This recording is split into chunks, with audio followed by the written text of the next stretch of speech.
Steve Spangler, he's been our science guy for 22 years now, and people all over the country know him from being the science guy on The Ellen Show. He has done it all, but where did it all start? There's going to be an explosion of some kind, No, not really. 30 years of making science fun. Steve Spangler is a household name. Ellen. You're going to hold on to this. No, I'm not. TikTok, YouTube, a Guinness World Record. And helping to set the new Guinness World Records achievement for the largest physics lesson. Congratulations.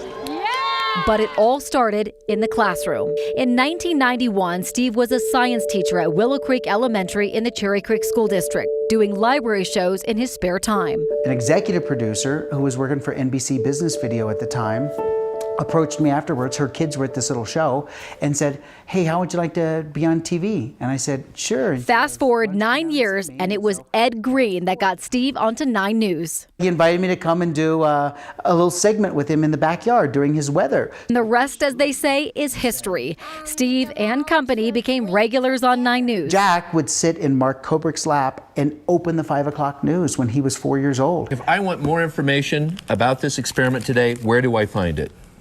You go online to 9news.com and click on the 4 o'clock page.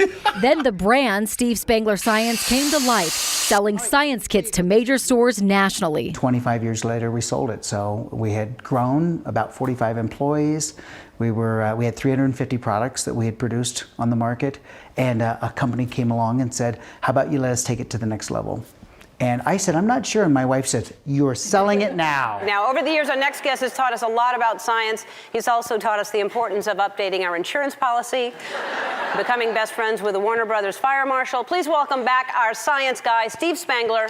So how did Ellen come about? Channel 9 subscribed to that feed. And so that was pretty cool. And one thing led to another. They called and said, "Would you like to do some science?" Since 2007, Steve has appeared on Ellen's show more than 25 times. Ready? Here we go. 3, 2, 1. Flip it on.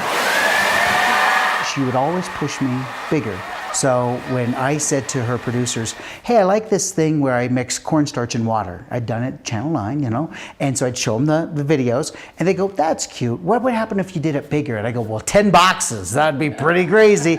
And they're like, "How big could you get?" Well, that segment ended up the cement truck, 2,500 boxes of cornstarch, 800 gallons of water, and a small pool. And you could walk across, and we made quicksand. And then you leave them to deal with the mess that's left over? So let's talk about that. Yeah. So during these pitch meetings, I was saying, you know, I probably shouldn't do that. And here's why I shouldn't do this, or I shouldn't do 3,000 film canisters, and because who's going to clean that up? And finally, one of the producers who was really smart said to me, "So let's make sure you understand, your job is to make Ellen smile. If she smiles, we get to keep our job, and you get to come back. We'll take care of everything. Just make her smile." Thinking back to when you first started to where you are now and all that you've done, all the billion of views and the YouTube videos and Ellen and everything, what comes to mind? What are your thoughts? How do you feel about it? I feel just, I'm extremely grateful that the people around me have given me this opportunity. When I'm done and I'm all gone, maybe somebody back in time will come back and go, "That guy kind of made science fun for people." And that's what we all want as teachers.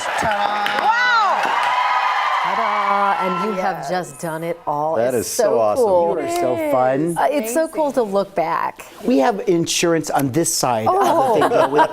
We're good, right? Are we okay that way? We haven't worked together a lot, have we, Natasha? We haven't. That's silly COVID. Crazy. That's silly COVID. That brings up something very interesting, because we took it all the way back to your teaching days, right, in the Cherry Creek School District. Yeah. But before that, this all stems from your parents being magicians. Yeah. So I grew up in a family of magicians. Dad had a real job. So the joke is always, what's the difference between a magician and a pizza? And the answer is a pizza feeds a family of 5.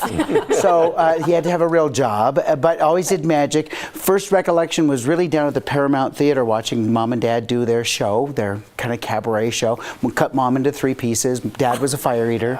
So at McKinley Elementary, that's where I went to elementary here in Denver, Dad came to school and ate fire for show and tell. Because I told kids my dad eats fire, and they're like, "He doesn't." I go, he does, and he did. And so it was just it's great. And today almost all my work is in professional development with teachers. And it's fun to go back to those days to say I was sitting in that, imagine magicians all sitting around going, hey, I got a gig for the Lakers. We got to make the girls disappear and the Tigers appear. And they'd all go, oh, okay. And then they think about that process and backwards engineer it. Yeah. So today when we're talking about science, technology, engineering, and math, how fun to be able to go, well, I was just around when people said, okay, and there's never anything that couldn't happen. Yeah. You just have to figure it out. Yeah. So the last, your last Ellen show today. Yeah. Yeah, it's going to air. It must be pretty bittersweet, but what's next? I mean, you sold the company and Ellen's over. And I'm busier speaking than ever before. So our little team now is 3, and we're pre-COVID I was on the road maybe 75 to 100 times a year. Lots of keynotes for associations, lots of professional development work, consulting, that kind of stuff. But I love stick 2,000 or 3,000 teachers in an auditorium and let me talk to them. And now I'm getting to talk to business groups who want to know about engagement strategies. They go, how did you get 1 billion views? So you're a nerdy science guy and you got 1 billion views. How does that work? So I'm humbled and I'm grateful. And all our friends here at Channel 9, you guys continue to allow my key still scans. It's weird. I can't believe that. And well, Ellen's over, but we are not. So, see. And you did a lot of the trial experiments in our 9 News backyard. Always. And then you just made it bigger on Ellen. And she didn't know any of the experiments prior? Oh, to the she show? was fanatical about it. They would put up pipe and drape, or even one time a wall around all the stuff I was doing, so she couldn't see it when she was walking through. She wanted that sense of excitement that her audience would see to be real. And so kind of taught me what was possible. And she was always super, super kind.